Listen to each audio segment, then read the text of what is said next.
Hello to all my Paradise fans out there, and welcome back to my channel. We are back with our weekly theory video where I discuss some of you all's incredible, mind-blowing theories after the most recent episode of Paradise Season 2. Well, ladies and gentlemen, this is our last theory video before the finale, and man, we've got a lot to discuss about how we think this season will end. In today's video, it'll be very similar to last week's, where it'll be more of a mailbag / reaction video to you all's theories, and I'll just share my thoughts about what I think about the theories and predictions and kind of throw my own theories in at the same time. Today's topics will include, is Link really Dylan? What's Sinatra's grand plan? Is Jane really dead? And is this a plot hole or was this done on purpose? And of course, with the finale being almost here, we'll talk about the title, we'll read the synopsis, and we'll speculate about what the finale will have in store for us. We have a lot to discuss in today's video, so let's get into these crazy theories after watching the latest episode, the penultimate episode of Season 2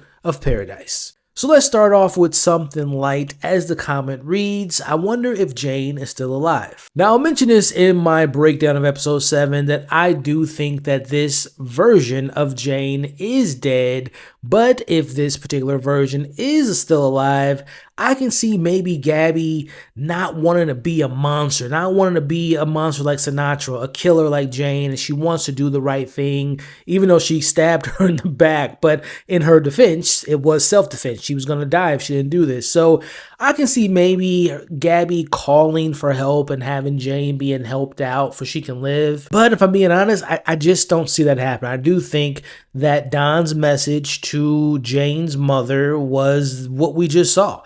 She can be stopped. We saw her be stopped, and that was Gabby stabbing and killing her. But again, this version of Jane, again, keep that in mind for a little bit later. Now, before we get into some of the crazier theories, something that I didn't see a ton of comments or theories about was, what do we think is going to happen to Robertson, Jeremy, Anders, Presley, and Sinatra's daughter? Now, the last two characters that I just mentioned, Presley and Hanley, I shared my theory in episode 7 that I think if the show were to get dark, I could see them maybe not making it out of the elevator alive. I don't think the show's going to ever get to that level where they're killing kids. But if they do want to have the stakes being at an all-time high, I think that could be a route they can go. And narratively speaking, as I said in my episode 7 breakdown, thinking about it from this perspective, Xavier just got his family back, right? He just got Terry. Now he's going to think he's going home and having his family whole again for the first time in 3 years. So keep that there. And then think about Sinatra thinking, oh, I have Dylan. I have my family's coming back together. I made it work. But then they find out that they have been kind of focused on other members of the family. Meanwhile, 2 other members are currently in an elevator with a bunker that's going to be filled with radiation. I think they're not going to make it out alive. But again, I don't think this show is going to be that dark, but it is a possibility. As far as Anders and Jeremy and Robertson, as I've mentioned before, I'm not the biggest fan of that plot, but I do see them being a part of the doors being open, that being how Link and his crew comes in, and that being a big conflict, obviously. But I just don't know if Jane is to be dead again, what does that resolve have to do with Robertson? Because obviously she was sent to prison because she was accused of killing the president, but Jane's the only person that knows she didn't do that. So I don't know what Robertson does moving forward. If Jeremy's thing was freeing the people, giving them a choice, I mean, once that happens, what other motivations, what other story do we have left with Jeremy? And then Anders, he wanted to atone for his sins for what he did to the original construction workers. So by doing this mission, compromising his relationship with the billionaires and Sinatra and open up the doors, he's kind of forgiven in his own way and having the truth be exposed. So again, I'm not too entirely sure if those characters will be a main focus or have a lot to do besides the daughters of the 2 main characters, Sinatra's and Xavier, not making it out of alive. Now let's focus on some of you all's theories, and let's start with this being a plot hole, or was this done on purpose? As this comment reads, I'm confused by a few things. First, how can Dylan be 26? He was a child when he died, and Hanley could not have been much different in age, yet she's in high school. She would be in her 20s. What am I missing? So I wanted to bring this up because I saw quite a few comments bring this up in the comment section, and I'm kind of on board with you all. But then in my headcanon, again, I had went back and watched episode 2 of season 1, which was Sinatra's episode when we saw them as kids. And in my headcanon, I just took it as Dylan at that time before he died and before he got a sickness. He looked to be, again, I'm terrible at like when kids are on TV and they're supposed to be certain ages, but I just assumed he was 10 years old. And then you could say that his younger sister was maybe 3 or 2. So there's a 7-8 year difference between the two. So we fast forward 16 years later, 15, 16 years later, Dylan being 26 and then his younger sister being close to like 17, 18.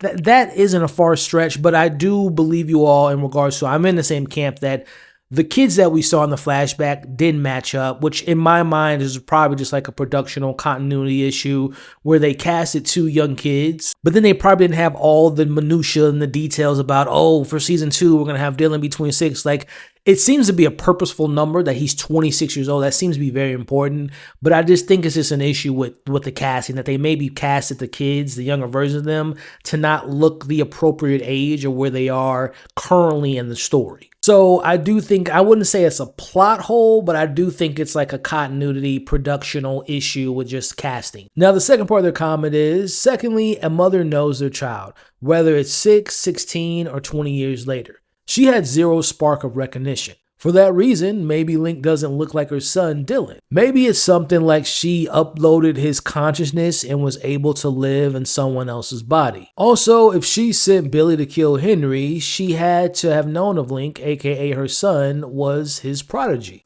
So that's a really good question. Really, I mean, it's not really a theory. I just wanted to bring this up to just kind of have the conversation with you all in the comments in regards to if this is a plot hole, if this was done on purpose. But the first part, or the second part of the first part of their comment, being that why didn't Samantha recognize Link to be Dylan if that is her son? I think you're on a good track with the idea of like, physically that isn't Dylan, but somehow, some way in another version, another timeline, that is her Dylan that grew up, didn't die, didn't have the illness, but that is her son, right? And the reason she, I guess, didn't fully, the whole recognition thing, that's a tough part because we know, again, you can dye your hair, but we know Dylan, the younger version Dylan, was a blonde, he had blonde hair, and we know this version Dylan does not have blonde hair. So the idea of what you're saying, the consciousness, his soul, his essence is in this new version on another timeline. So there has to be something in line with, I'm getting closer and closer to finding my Dylan. I'm getting closer and closer to finding a version that is my identical version, my exact version of Dylan with this technology, Alex. So I think that's what we possibly be dealing with, because like I had mentioned before in my breakdown, Dylan/Link didn't recognize who she was, right? So there has to be something there in regards to the age, in regards to the not recognizing one another. Let me know what you all are thinking in the comments below. Now, sticking with this conversation with Link being Dylan, is he really Sam's kid? The comment reads, what if Link or Dylan was lying, telling Sinatra his age and birthday because he knew that was what she wanted to hear?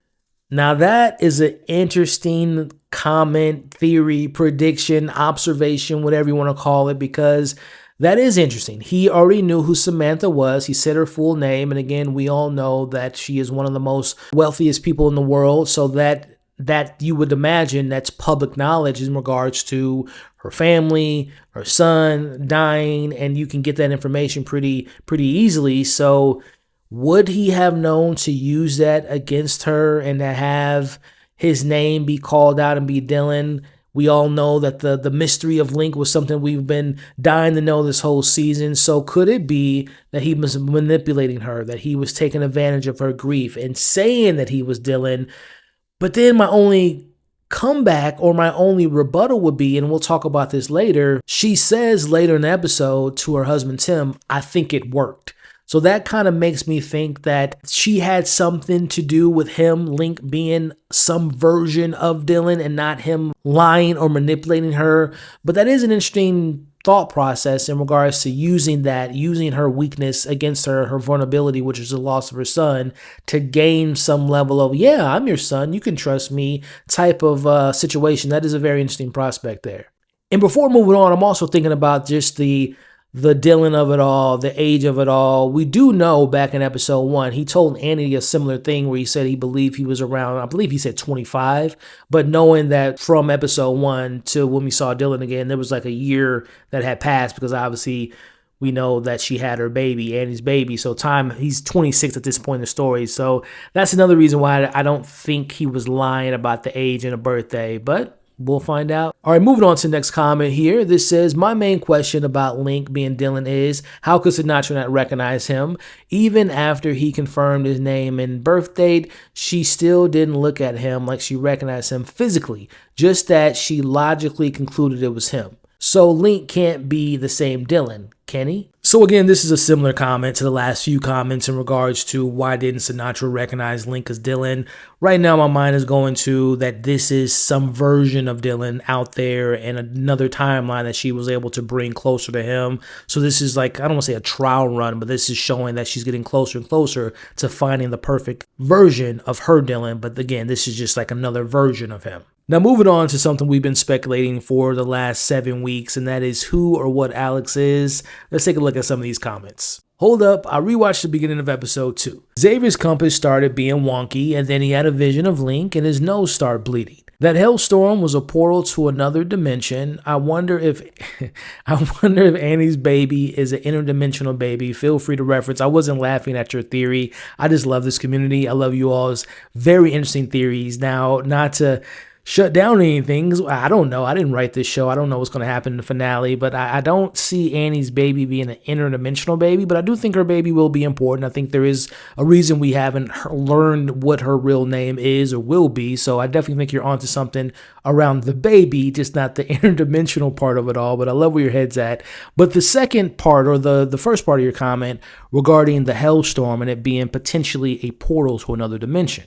I think there's definitely something going on regarding weather, whether that was Annie seeing that tornado or Xavier having a dream about the tornado or him being in the middle of a storm. I do think you might be on to something regarding there's something around nature. There's something around how nature changes things, shifts things, and you might not be too far off in regards to these portals or these storms being generated by Alex potentially. And that is a way into entering another timeline. So even though, again, I kind of laughed off the interdimensional baby part, but I think you are onto something regarding another dimension, storms, nature, and that maybe having some connection to Alex. Now let's take a look at a very interesting line of dialogue from episode 7, and that being Sinatra talking to her husband Tim and saying to him that it worked. The most curious thing to me was when Sinatra said it worked to her husband as if he could have known exactly what she was talking about. So this wasn't really a talking point in my breakdown. We had briefly talked about it, but we didn't really dive deep into it. So let's take this opportunity to talk about it here. With Sinatra saying it worked implies that she's done this before or has attempted to do whatever it worked was in the past. So again, the idea of Dylan, this version of Dylan, Link/Dylan, being from another timeline and she's tried to do this before, but it had failed or didn't work out the way she wanted it to. Could it be possible that Sinatra has been or has experimented or has seen multiple versions of the same story over and over and over again? If so, how far does this go back? Have we been seeing different versions of Sinatra through different times? Has she been trying to reset the world like Link in regards to whatever she's doing is not working and is causing the destruction of the world? Sticking with this theory for a little bit, the idea that it worked and she's experimenting with resetting time or resetting her timeline so she can have everything she wants, which is her cake and eating it too, saving the world, saving humanity, but also saving her son. That would explain why Sinatra is so cold-hearted. Someone that has reset time and has seen tragedies and has had all these catastrophic failures, it would numb you. It would make you lose emotion. It would make you lose who you are as a person. As we know, Gabby has called her a monster. So again, I'm just kind of riffing at this point. If it worked, it implies that she has done this multiple times over a course of days, weeks, months, or years. it would explain why she's so cold-hearted, why she's a monster, because she has been through time and has seen so much death and so many tragedies and catastrophic events that she's just numb inside. But now this one link connection to Dylan lets her know that she's getting closer and closer to perfecting whatever experiment she's working on with Alex. Now, within the same realm in this conversation, our next comment reads, when Sinatra returned home from the meeting with Link, her husband asks how things went. Her response was, I worked, I think it worked. He then asked if she was okay, and she said, I'm okay, I can't explain it, but I think Dylan is too. I think her responses weren't about to sit down with Link, but to her possibly making young Dylan a test subject for the Alex program. I'm definitely in the same ballpark you are, because I had speculated that I think there could be a possibility that even though we've been led to believe that little Dylan died, that maybe she did something with Dylan. Maybe Dylan was the first test subject for Alex, like you're kind of mentioning here. So I do think there might be some validity in where you're getting at and what I'm kind of theorizing as well. And then kind of in that same conversation, I think about the Sinatra we saw at the end of episode 7. The smile, the emotion she gave her husband, Tim, and her getting on that train and saying, hey, Alex, this seems to be, she has figured out the code. She's cracked the code. She's figured it out. Is there a possibility that we're going to witness Sinatra in episode 8 resetting this timeline? And again, she now has figured out some type of formula. She now has the answer to finding the right timeline or to finding the right version of Dylan while also saving the world. And we're going to witness the finale, the final moments of her literally resetting everything. In the season, this is just me spitballing again, season 3, we're going to see a timeline where Kyle's alive, where Jane's alive, where Dylan's alive, but all the events are going to be slightly altered because this is a new timeline. Which just actually kind of goes into a little bit of our next comment here, which says, interesting theory, what if whatever Sinatra is doing now directly leads to the volcano eruption in the past? The only way to save humanity is by destroying Alex. So yeah, we're kind of in the same, we're saying the same thing in regards to Sinatra has done something, has altered time, manipulated time so much that she was the reason why the earth was it was inevitably going to be destroyed, but maybe she sped it up because of her experiments with Alex and because of her manipulating with time and with, Earth's core maybe being involved and that having to do with the volcano. So I think there is something to be said that I believe Sinatra has been doing something with Alex that has affected the Earth's core, that has affected the world and has led to the end of the world, but she has this way of now resetting things to where she thinks the timeline, the events, the world is in a much better place. All right, we got a few more comments here before we get into the title and the synopsis of the finale. First comment is, the scientist uploaded his wife's consciousness into a cyberscape and now she is communicating with Sinatra. Note the way the light from Alex looks like a sunlight, and that's how the scientist described her outlook on life when they took their vacations. Okay, I like that a lot. I think we can all agree that Alex, the human version of Alex, there's definitely more to that story. There's more to what Henry did to his wife. Did he really kill his wife? Did he maybe sedate her so he can, as you were alluding to, and some people have even said in the last few videos, took her consciousness, uploaded it into Alex, and Alex, who we see Sinatra talking to, is like her, the computer, I don't want to say computer version, but the subconscious of that version of Alex. And I like what you said at the end there, the whole sunlight, sunny day, and how that can tie into that orange ore that we saw reflecting off of Sinatra's face in the last moments of last week's episode. I like where your head's at a lot. I like that theory a lot. Now, last comment says, the guy's company that Sinatra stole, I believe he pulled Dylan to their timeline to defeat her. That is why he emphasized to let him live before he was assassinated. Okay. Again, I think we all are in the same kind of realm of new timeline, different timeline, pulling one person from another timeline to theirs. So I think there's definitely something to be said about that being a possibility. So let's take a look at next week's finale. Number 1, the title is Exodus, and the synopsis reads the following. Worlds collide. Time is of the essence for Xavier. Link and his team spring into action, and Sinatra puts it all on the line.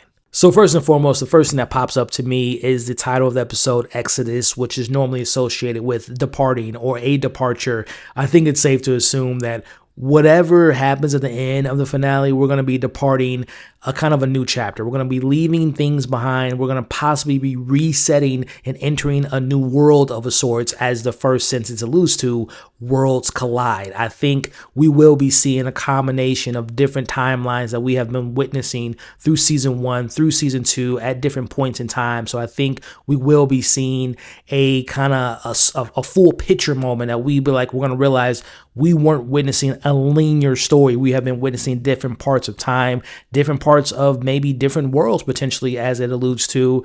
And the next part is just kind of a wink, wink, nod, nod to our time travel theories over the past 7 weeks. Time is of the essence for Xavier. I've always had this feeling that Xavier hasn't been experiencing time the same way we've been watching time on the show. Like, I've just had a feeling that while he's been doing his Terry journey, when he gets back to the bunker, things won't be the same. Like, I feel like when he gets to the bunker, Jane's going to be alive. I think we're witnessing 2 different timelines, 2 different worlds of a sorts, as we've been witnessing this season unfold. Then our last few sentences, Link and his team spring into action. I think that alludes to the doors opening up, whether that is for the shutdown by the billionaires or the combination of what Jeremy and Anders and Robinson are doing. I think we're gonna see some things going down, some action beats in regards to Link and his crew going against Sinatra and her guards, and them having a battle in the bunker.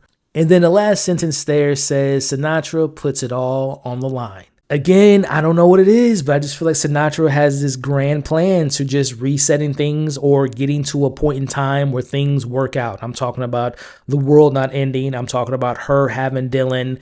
But what is my only pushback with that? It would be, if we do that, do we go into a season 3 just witnessing the characters we've seen before, but in another timeline? Like, what story do you build off of there? Which makes me think that maybe some characters move on to another timeline and some characters are trying to get on that. I don't know. My mind's kind of melting at this point, but I just have this feeling that Sinatra wants to reset things. I think we're going to see the full powers, or at least some of the powers or the capabilities of Alex and what it's capable of doing in regards to manipulating time, space, reality, this, that, and the other. So Sinatra puts it all on the line. I think Sinatra wants to put it all on the line because she now has the answers to fixing things. Man, there's a lot to take in for episode 8. I mean, we're looking at a completely different setup and answers and revelations than what we were with season 1. Season 1, we just wanted to find out what happened for them to get to the bunker, what happened to Cal, who's his murderer. Like, those were just kind of more easier to digest.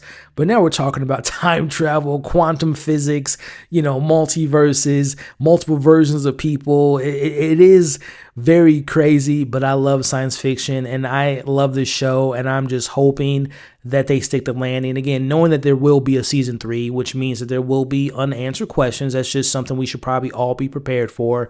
But I am just so curious to know what will be the reveal of Alex.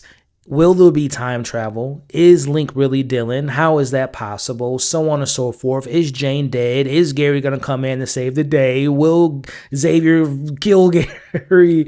Will Billy come back? There's so much to look forward to, and I just really am hopeful.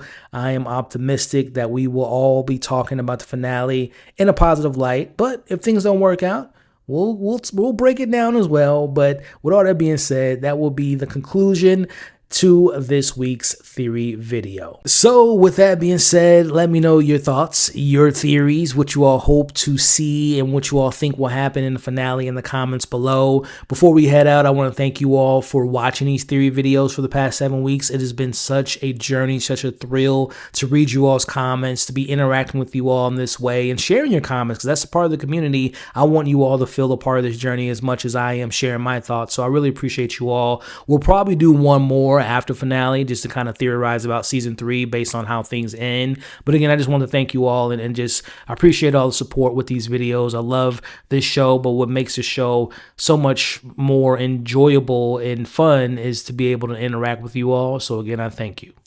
With that being said, if you're watching this on YouTube, do me a favor. If you enjoy these type of conversations, hit that like button. Also, hit the hype button. Hit the share button, man. Share this to anyone and everyone you know that loves talking about this show just as much as we do. And also, consider sticking around by subscribing to the channel today. For my podcast listeners, Apple, Spotify, wherever you all get your podcasts from, let me know your thoughts in the comments below. And consider following, subscribing to the podcast, and leaving me a review. I would appreciate that support. Alrighty, y'all. The final countdown has begun. We got one more episode left, and I can't wait to see how it all wraps up. In the meantime, don't forget, you all are awesome. Stay safe, and I'll see you again soon.